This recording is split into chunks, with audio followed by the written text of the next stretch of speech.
भाजपा की केंद्र सरकार ने सीए लागू करने का नोटिफिकेशन जारी किया है। 10 साल देश पे राज करने के बाद एन चुनाव के पहले इन लोगों को सीए की बात करनी पड़ रही है। अगर 10 साल में कुछ अच्छा काम कर लेते तो शायद आज सीए की जगह अपने कामों पे वोट मांग रहे होते। आज देश के सामने सबसे बड़ी समस्या महंगाई और बेरोजगारी की है। किसी को भी घर चलाना मुश्किल हो रहा है, इतनी ज़्यादा महंगाई हो गई है, कमर तोड़ महंगाई हो रही है। उधर हमारे युवा दर दर की ठोकरें खा रहे हैं रोजगार के लिए, उनके ऊपर डंडे लाठियां बरसाई जा रही हैं।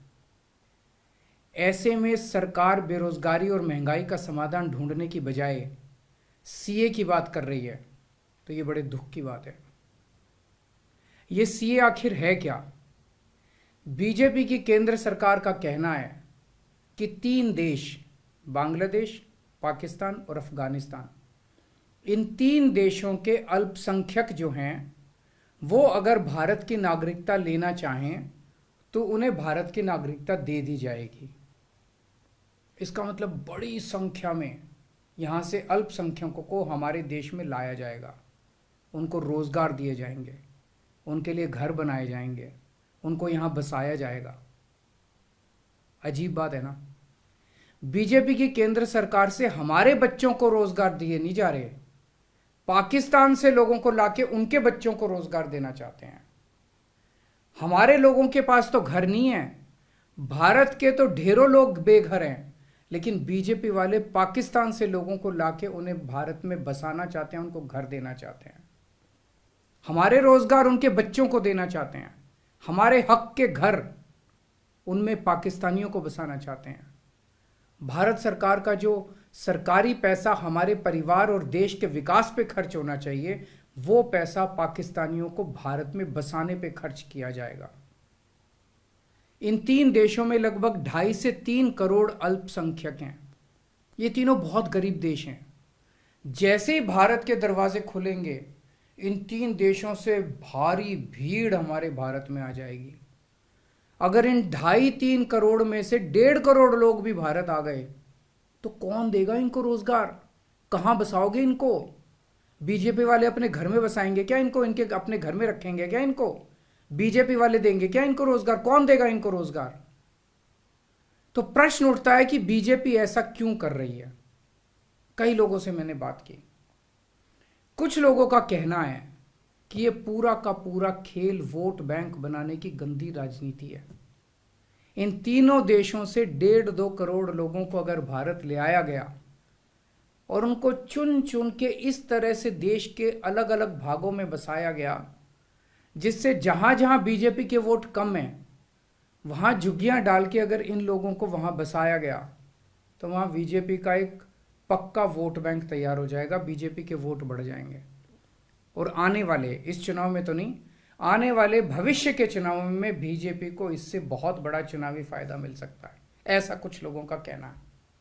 मुझे नहीं पता ये सच है कि गलत, लेकिन सबसे बड़ा प्रश्न है कि बीजेपी ये क्यों कर रही है।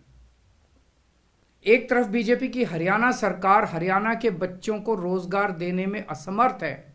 रोजगार के लिए हरियाणा सरकार अपने बच्चों को इजराइल भेज रही है। इजराइल में हम सब जानते हैं कि युद्ध चल रहा है, हमारे बच्चों को युद्ध में धकेला जा रहा है। अपने बच्चों को तो रोजगार है नहीं और पाकिस्तानियों को भारत लाके उनके बच्चों को रोजगार देना चाहते हो। मेरी तो ये बात बिल्कुल समझ से परे है। बीजेपी वाले पूरी दुनिया से बिल्कुल उल्टा चल रहे हैं। पूरी दुनिया में कोई भी देश अपने पड़ोसी देशों के गरीबों को अपने घर नहीं लाना चाहता। पड़ोसी देशों के लोगों को अपने देश में आने से रोकने के लिए पूरी दुनिया में हर देश तरह तरह के कानून बनाता है, बॉर्डर पे दीवारें लगाता है, बॉर्डर पे बिजली की तारें लगाई जाती हैं ताकि पड़ोसी देश का कोई भी व्यक्ति हमारे देश के अंदर ना आ सके। बीजेपी शायद अकेली पार्टी है पूरी दुनिया की जो पड़ोसी देश के गरीब लोगों को अपने देश में घुसाने के लिए दरवाजे खोल रही है, बिल्कुल उल्टा कर रही है।